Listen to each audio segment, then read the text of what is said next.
చూస్తే geo political situation, మనం బడ్జెట్లు అన్నీ తయారు చేసుకున్నాం. ఎక్కడో యుద్ధాలు జరుగుతూ ఉంటే దాని ప్రభావం మన పైన కూడా పడతా ఉంది. ఈరోజు రైతులు ఉన్నారు. అధ్యక్ష, నేను ఒక ఆశ పెట్టుకున్నా, మళ్ళీ ఒక 30,000 కోట్లు, ఇంకో పక్క అక్వాకల్చర్, వాణిజ్య పంటలు, ఎక్స్పోర్ట్స్, ఇవన్నీ మనం ఆశ పెట్టుకొని ముందుకు పోయే సమయంలో అక్కడ జరిగే యుద్ధాల వల్ల లాజిస్టిక్స్ అన్నీ కూడా డిజరప్ట్ అయ్యి వాళ్ళ పరిస్థితులు మన మార్కెట్ పైన పడే పరిస్థితి వస్తున్నాయి. ఈరోజు కొన్ని పంటలు అయితే నేను చూస్తే అరటి ధర తగ్గింది, ఎక్స్పోర్ట్స్ పడిపోయే పరిస్థితికి వచ్చాయి. ఇది ఇంకా కొన్ని రోజులు ఆయిల్ పైన ఉంటాయి. నేను ఒకటే అందరినీ కోరుతున్నా, ఈరోజు భారతదేశం కేంద్రంలో నరేంద్ర మోడీ గారు సమర్థవంతంగా ఆలోచించి దేశ భవిష్యత్తుని ఏ విధంగా కాపాడాలని ఆలోచిస్తున్నారు. అదే సమయంలో మనలో కూడా ఒక పట్టుదల రావాలి. పట్టుదల వచ్చి ఏ విధంగా ముందుకు పోవాలి, మనం చేసే పనులన్నీ కూడా ఇలాంటి సమయంలో ఇంకా సమర్థవంతంగా పనిచేసి ఎక్కడన్నా బయట నుంచి వచ్చే నష్టాన్ని మనం నివారించుకునే ప్రయత్నం కూడా చేయాల్సిన అవసరం ఉందని చెప్పి కూడా నేను మీకు తెలియజేసుకుంటున్నా. ఇది ఒక ఇష్యూ అయితే అధ్యక్ష, ఇక్కడుండే ఎమ్మెల్యేస్ అందరినీ ఒకటే కోరుతున్నా, ఈరోజు చట్టసభలో ఉన్నాం, మనకు అరుదైన అవకాశం. ఈ విషయం ప్రతి ఒక్కరూ గుర్తుపెట్టుకోవాల్సిన అవసరం ఉంది. ప్రజలు ఆశీర్వదించారు, పార్టీలు మద్దతు ఇచ్చాయి. ఈరోజు మనందరం ఎమ్మెల్యేలు అయ్యాం. కానీ రాష్ట్రం మనందరి దగ్గర నుంచి ఒకటే ఎక్స్పెక్ట్ చేస్తూ ఉంది, కఠోరమైన నిబద్ధతతో మనం ముందుకు పోతేనే మంచికి చెడుకి వ్యత్యాసాన్ని మనం చూపలేం. ఈరోజు ప్రజలు ఇచ్చిన అవకాశాన్ని మనం అమ్ము చేసుకోవడం కూడా కరెక్ట్ కాదు. నేను, పవన్ కళ్యాణ్ గారు, బీజేపీ నాయకులు కొంతమంది క్రమశిక్షణతో ఉంటేనే చాలదు. ప్రతి ఒక్క ఎమ్మెల్యే కానీ, అటు అధికార యంత్రాంగం కానీ, కింద నుండే వాళ్ళందరూ కూడా ఒక పద్ధతి ప్రకారం ఉంటేనే ఇది సాధ్యం అవుతుంది. నేను ఒకటే మిమ్మల్ని అందరినీ నిన్నామన్నా కూడా నేను సమీక్షలు కూడా చేసినప్పుడు చెప్తున్నా, సమస్యలు పరిష్కారం చేస్తూ ముందుకు పోతున్నాం. ఫైనల్గా నేను ఒకటే మిమ్మల్ని కోరేది, ఒక క్రూషియల్ సమయంలో మనం ఇక్కడ ఉన్నాం.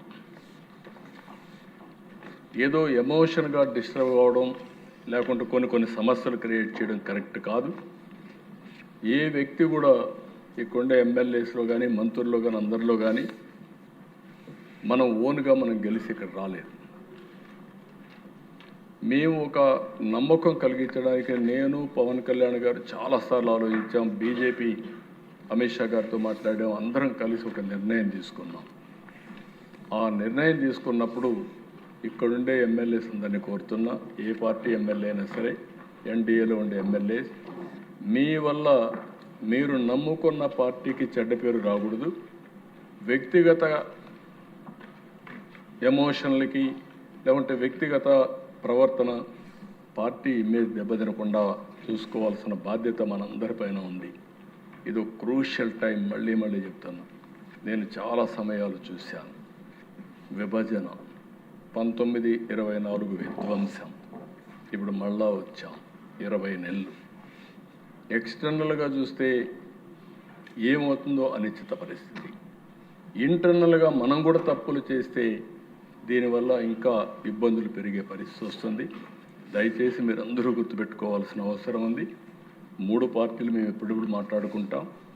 ఏ వ్యక్తికి ఎక్కడ ఇబ్బంది ఉన్నా మాకు చెప్పి మీ సమస్యలు పరిష్కారం చేసుకోవాలి తప్ప, ప్రజాప్రతినిధిగా ఉండే మీరు ఏమాత్రం ప్రజలకి అనుమానం వచ్చే పరిస్థితి కానీ, పార్టీలకు చెడ్డ పేరు వచ్చే పరిస్థితి వస్తే నష్టం జరుగుతుందని చెప్పి కూడా నేను మీకు తెలియజేసుకుంటూ, ఇది మీటింగ్లో చెప్పాల్సిన మాట, కానీ ఎందుకు ఇక్కడ చెప్తున్నానంటే, ఒక పవిత్రమైన యజ్ఞం చేస్తున్నాం. ఏ వ్యక్తి వల్ల అభివృద్ధి ఆగిపోకూడదు, ప్రజల్లో అపనమ్మకం రాకూడదు. నిరంతరం ఎన్డీఏ కంటిన్యూ అయితేనే ఈ రాష్ట్రానికి భవిష్యత్తు ఉంటుందని మరొకసారి మీ అందరికీ తెలియజేస్తున్నాం. చాలాసార్లు పవన్ కళ్యాణ్ గారు చెప్పారు, 15 సంవత్సరాలు ఈ ఎన్డీఏ కూటమి కొనసాగితే తద్వారా రాష్ట్రానికి మంచి జరుగుతుంది, దానికోసం మేము కలిసి పనిచేస్తున్నామన్నారు. ఈరోజు గుజరాత్లో అధ్యక్ష 25 సంవత్సరాలుగా ఒకే పార్టీ అధికారంలో ఉంది, బీజేపీ అధికారంలో ఉంది. కేంద్రంలో నరేంద్ర మోడీ గారు 3వసారి అయ్యారు. నాకు ఏమాత్రం అనుమానం లేదు. 4వసారి కూడా ప్రధానమంత్రిగా నరేంద్ర మోడీ గారు ఉంటారు. ఎన్డీఏ వస్తుంది. ఇక్కడ కూడా మనందరికీ ఒక అజెండా ఉంది. మళ్ళీ 2029 ఎన్డీఏ గెలవాలి. అదే సమయంలో మనందరికీ ఒక అజెండా ఉంది. 2047 స్వర్ణాంధ్రప్రదేశ్. స్వర్ణాంధ్రప్రదేశ్లో మనం అనుకున్న లక్ష్యాలు సాధించడానికి ప్రపంచంలోనే అత్యంత శక్తివంతమైన జాతిగా తెలుగు జాతి తయారు కావాలంటే మనలో కూడా ఒక నిబద్ధత ఉంటేనే సాధ్యం. నిరంతరం శ్రమ చేస్తేనే సాధ్యం.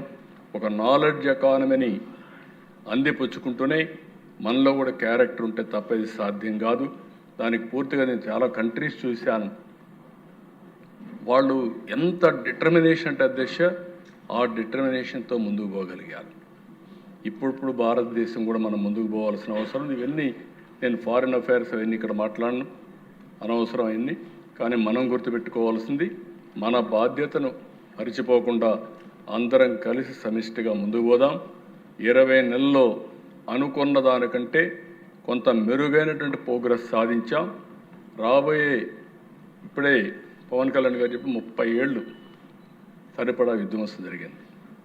ఆ విధ్వంసం నుంచి బయట రాగలిగామంటే, కనీసం ఊపిరి పీల్చుకోగలిగామంటే అది మనం చూపించిన చొరవ, కేంద్రం ఇచ్చిన సహకారం అని చెప్పి మరొక్కసారి తెలియజేసుకుంటూ, మరొక్కసారి ఇక్కడ ఉండే ఎమ్మెల్యేస్ అందరం ఇదే దీక్షతో ముందుకు పోవాలని మరొక్కసారి కోరుకుంటూ, మీ నియోజకవర్గాల్లో ప్రభుత్వం చేసే అన్ని కార్యక్రమాలని ప్రజలకు చేరువయ్యే విధంగా, సుపరిపాలన ఇచ్చే విధంగా మీరు అన్ని విధాల చర్యలు తీసుకోవాల్సిందిగా మరొక్కసారి కోరుకుంటూ ఈ అవకాశాన్ని ఇచ్చిన మీకు నమస్కారాలు, ధన్యవాదాలు. Thank you.